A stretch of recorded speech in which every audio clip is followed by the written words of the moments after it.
when my daughter's future mother-in-law leaned in to whisper in my ear at the wedding reception. I never expected my 40-year-old secret would surface. But what I truly didn't know was who this woman really was. My name is Margaret. I'm 67 years old. The story I'm about to tell you might be the most extraordinary coincidence you'll ever hear. Or maybe it wasn't a coincidence at all. Everything started when my daughter Emma said, "Mom, there's someone I want you to meet." If only I had known that the man walking through that door. No, I should start from the beginning. Have you ever run from your past? Thought you'd built a new life? Here's the truth. The past never truly ends. It just hides and waits. When I looked at the photo in Emma's hand, the coffee mug slipped from my fingers. As the porcelain shattered across the floor, I was transported back 40 years in an instant. "What's wrong, Mom?" Emma asked. How could I tell her? The man in the photo, no, not yet. First, let me tell you about Emma. Emma is my miracle, born when I was 40, after doctors said it was impossible. Growing up, there was always one thing missing from her life, her father. "Your father passed away," I would tell her. It wasn't a lie. He was dead to me. Our first meeting with Michael was at a downtown cafe. Handsome, polite, successful. Emma's eyes sparkled when she looked at him. But I could only stare at his hands. Those hands, the same gestures that had once wrapped around my throat 40 years ago. No, don't misunderstand. Michael wasn't a bad person. He was just his father's son. Summer of 1984. I was 27, newly married, full of hope. My husband, David. Back then, I thought I loved him. The first slap came 3 months after our wedding. "The soup is cold," he'd said. The second was for not ironing his shirt properly. By the third, he no longer needed a reason. The night I found out I was pregnant, I ended up in the emergency room. I lost the baby. That night, I made a decision. Either he would die or I would. My neighbor, Mrs. Chen, helped me disappear. New identity, different state, new life. David's family had connections, police, judges, politicians. I couldn't escape through legal channels. I found work at a small tailoring shop in Seattle. The owner, George, was a 60-year-old widower. He didn't know my story, but he saw my bruises fading. Wanted to marry me. "I'm young enough to be your daughter," I said. "But you're not my daughter," he replied. "You're the strongest woman I've ever met." We lived together for 15 years. He gave me a father's protection, not a husband's love. We raised Emma together. She called him Grandpa. He passed away 5 years ago. When I heard Michael's last name, I froze. Morrison. David's surname was Morrison. Coincidence, I told myself. There are thousands of Morrisons. Until the wedding preparations began. Michael's mother wanted to meet. Her name was Catherine. David's sister was named Catherine. As the meeting day approached, I couldn't sleep. 40 years. How do you run from your own life for 40 years? New name, new city, new life. But what if she recognized me? 1 month until the wedding. And I had to make a choice, run again or face the past. I met Catherine in the hotel lobby. 40 years. Does it make someone unrecognizable? Number. The moment she looked into my eyes, she knew. "Margaret," she whispered. Her voice was shaking. You're supposed to be dead. That's what David told us," she continued. "Car accident. They wouldn't even let us see your body." Catherine started crying. "I knew," she said. "I knew what my brother was. but family. I stayed silent. I couldn't protect you. Then she said something that changed my life. David died 10 years ago. Liver failure. In his final days, he talked about you constantly. He was remorseful. Does Emma know? She asked. No, I said. Michael, no again. We both sat in silence for a long moment. Then Catherine took my hand. Our sins shouldn't touch our children. Let it remain a secret. On the wedding day, Catherine leaned in and whispered, "How wonderful that you're my sister." No one saw my tears. Were they from joy or sorrow?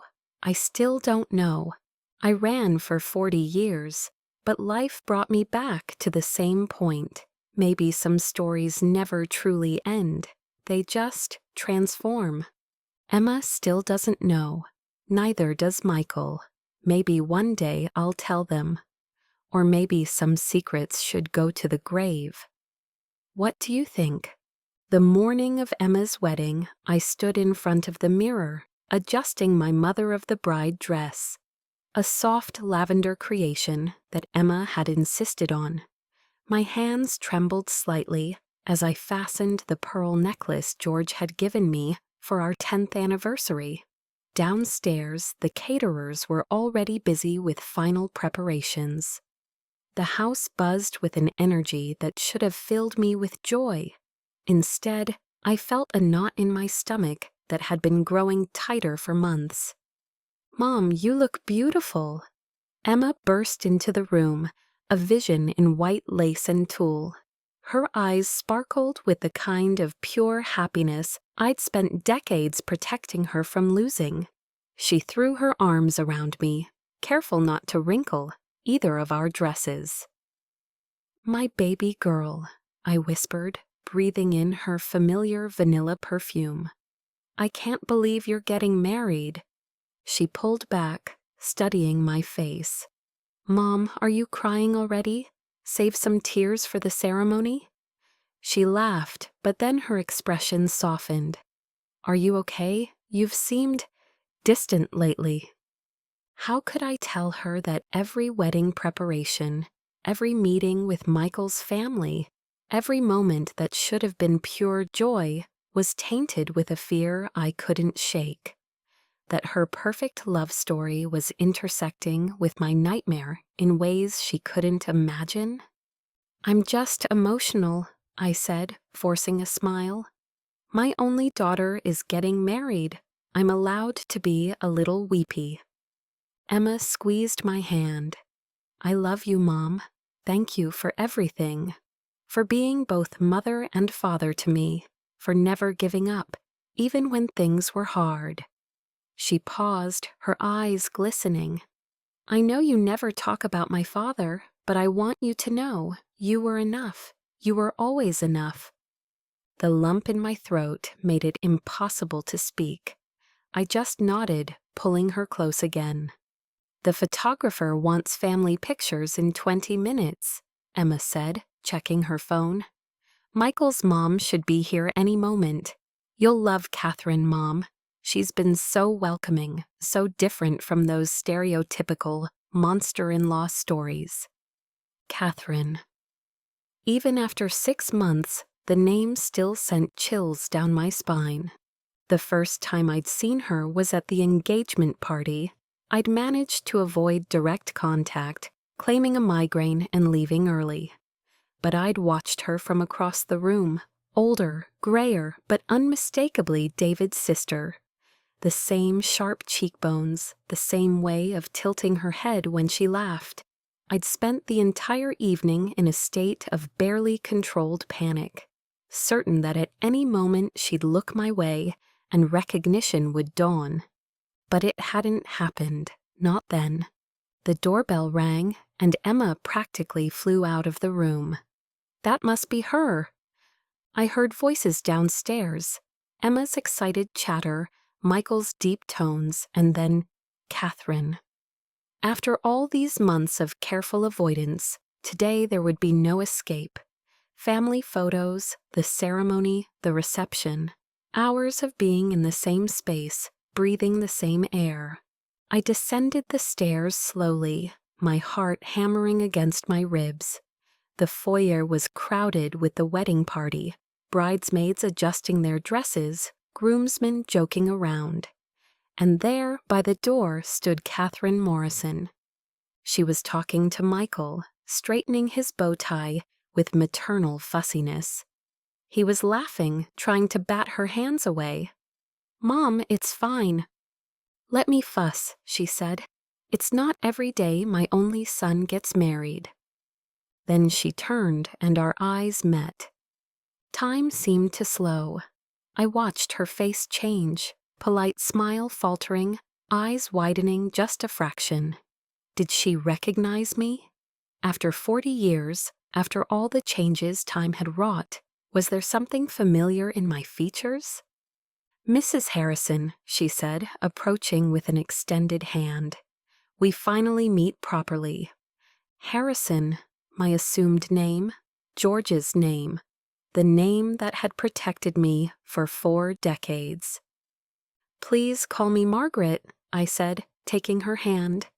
Her grip was firm, her palm cool and dry.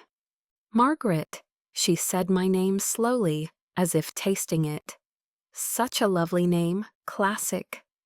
Was there something in her tone, a hint of question?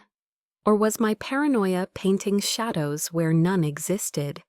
The photographer ushered us all outside for pictures. I found myself positioned next to Catherine for the family shots. She smelled of expensive perfume and hairspray. Once, she leaned in close and whispered, "Your daughter is absolutely radiant. You must be so proud." "I am," I managed. "Children are such blessings," she continued. "Michael is my miracle baby. I thought I'd never have children after." She paused, something flickering across her face. "Well, after some family troubles in my younger years." My blood ran cold. Family troubles. Was she talking about David? About me? The ceremony itself was held in the garden behind our house. 200 guests filled white chairs, decorated with lavender ribbons and baby's breath. I sat in the front row, tissues clutched in my hand, watching my daughter pledge her life to David Morrison's nephew. The cosmic irony wasn't lost on me. I'd run so far, changed everything about myself, built an entirely new existence, only to have fate circle back around in the most unexpected way. What were the odds that Emma would meet Michael, that of all the men in Seattle, she'd fall in love with him? During the vows, I caught Catherine wiping her eyes. Our gazes met for a moment, and she gave me a watery smile. 2 mothers, watching their children promise forever. If only she knew that one of those mothers had once been promised forever by her brother. Promises that had turned into bruises and broken bones. The reception was held under a tent strung with fairy lights. The band played, guests danced, and champagne flowed freely. I managed to keep my distance from Catherine through dinner, seated at opposite ends of the head table. But as the evening wore on, I knew the confrontation I'd been dreading was inevitable. It came during the mother-son dance. Michael and Catherine swayed to a song for Mama, and I watched from my table, remembering all the father-daughter dances Emma would never have. When the song ended and the DJ invited all mothers and sons to join them, Emma appeared at my side. "Dance with me, Mom," she said, pulling me onto the floor. "Who needs fathers when I have you?" We laughed and spun, Emma leading with exaggerated flair. When the song ended, we were breathless and giddy. Emma hugged me tight. "I'm going to check on the cake-cutting schedule. Don't go anywhere." She flitted off, and I turned to leave the dance floor. Catherine stood directly in my path. "Could we talk?" she asked quietly. "Privately." My heart sank. This was it, the moment I'd been dreading. I nodded, and she led me out of the tent, away from the music and laughter, to a quiet corner of the garden where a bench sat beneath an old oak tree. The sounds of the reception seemed very far away. We sat in silence for a moment. Then Catherine spoke. "When David told us you'd died, I didn't believe him." Her voice was barely above a whisper. "There was no funeral, no body, just his word that you'd been in a car accident while visiting family out of state." I couldn't speak, could barely breathe. "I knew what he was," she continued. "I saw the bruises you tried to hide, heard the arguments through the walls when you lived in that apartment near me. I should have done something, should have helped." Her voice broke. "I was young and scared, and he was my brother. I'm so sorry, Margaret. Or, is that even your real name?" The tears I'd been holding back for hours finally spilled over. "It's Laura," I whispered. "My name was Laura." Catherine's hand found mine in the darkness. "Laura," she repeated softly. "God, you were so young. We were all so young." "How did you know?" I asked. "Your eyes," she said simply. "Emma has them too." The moment I saw her, something felt familiar. Then tonight, seeing you, 40 years is a long time, but some things don't change. The way you tilt your head when you're listening, the way you touch your throat when you're nervous. You used to do that back then too. I realized I was doing it now and dropped my hand. "Does Michael know?" I asked. I never told him the truth about David. He knows his uncle died when he was young, that there were some problems with alcohol, but the rest, she shook her head. "David died 10 years ago, liver failure. He was not a good man, Laura, but at the end he was haunted. He talked about you constantly. The nurses said he would cry out your name in his sleep." "I'm not sorry he's dead," I said flatly. "Neither am I," Catherine admitted. "Is that terrible? He was my brother, but I'm not sorry." We sat in silence again, the weight of shared history between us. "Emma doesn't know," I said finally, "about any of it. She thinks her father died when she was a baby, a different man, a good man." "She doesn't need to know," Catherine said firmly. "Neither does Michael. This is our burden, not theirs." She squeezed my hand. "Laura, Margaret, whoever you are now, you survived. You built a beautiful life. You raised an incredible daughter. Don't let the past poison this moment." "How can you be so kind?" I asked. "I'm the woman who left your brother, who made him into the story your family tells." "You're the woman who survived my brother," she corrected. "And now, in the strangest twist of fate, we're family." She gave a watery laugh. "I always wanted a sister." From the tent, we heard the DJ announcing the cake cutting. Catherine stood, smoothing her dress. "We should get back." I rose on shaky legs. "Catherine, what do we do now?" She looked at me, and in her face I saw not David's sister, but a woman who had carried her own burden of guilt for 40 years. "Now, we watch our children be happy. We be the mothers they need us to be. And we keep the past where it belongs, in the past." As we walked back toward the tent, she linked her arm through mine. "You know, Margaret suits you better than Laura ever did. Laura was a victim. Margaret is a survivor." The rest of the reception passed in a blur. I smiled for photos, danced with old friends, and gave the mother of the bride speech I'd practiced. I watched Emma and Michael cut their cake, their faces glowing with joy, and felt something shift inside me.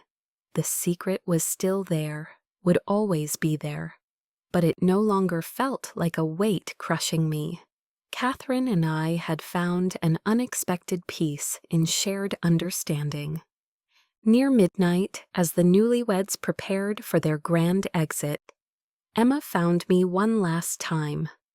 "Thank you for everything, Mom," she said, her eyes bright with tears. "For this perfect day, for my perfect life, for being the strongest woman I know." I held her face in my hands, this miracle child who had saved me as much as I had saved her. "Be happy, my love. That's all I've ever wanted." She kissed my cheek and ran to Michael, who was waiting by the vintage car decorated with ribbons and cans. The guests showered them with lavender as they drove away, beginning their new life together. Catherine appeared at my side as we watched the taillights disappear. "She really is happy," she said softly. "They both are," I replied. "Then we did something right." She turned to me. "Both of us, despite everything."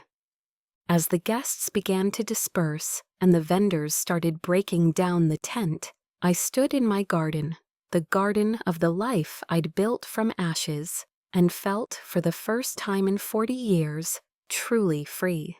The past would always be there, a shadow at the edge of things, but it no longer defined me. I was Margaret Harrison, mother, survivor, and now, in the strangest of circumstances, sister to the woman I'd feared most. Life, I reflected, had a peculiar sense of humor. Or perhaps it was something more than that. Perhaps it was grace, the kind that allows broken people to find wholeness in the most unexpected places, that transforms our deepest fears into our greatest freedoms. As I helped gather the last of the wedding decorations, Catherine worked beside me in comfortable silence. Two women who had been connected by trauma, now connected by love. Our children had given us this gift without knowing it, the chance to rewrite an ending that had been written in blood and tears 40 years ago. "Same time next week for lunch?" Catherine asked as she prepared to leave. Over the past months, we'd developed this tradition. Careful meetings where we talked about everything except the past, building a friendship on new ground. "I'll make my famous quiche," I promised.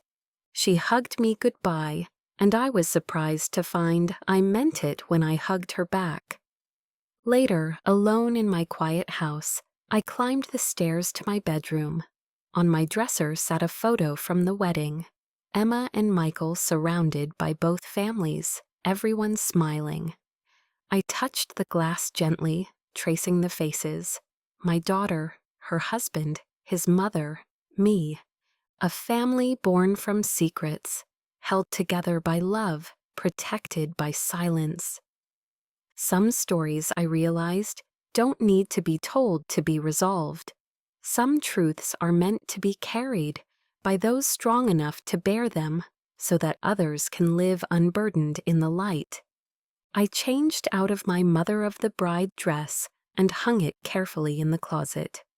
Tomorrow, Emma would call from her honeymoon, bubbling with stories. Next week, Catherine and I would have lunch.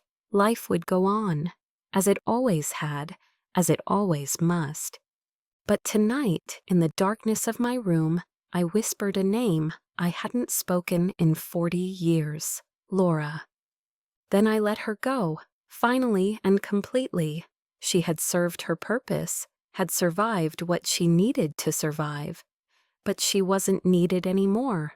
I was Margaret now, Margaret forever. And that was enough.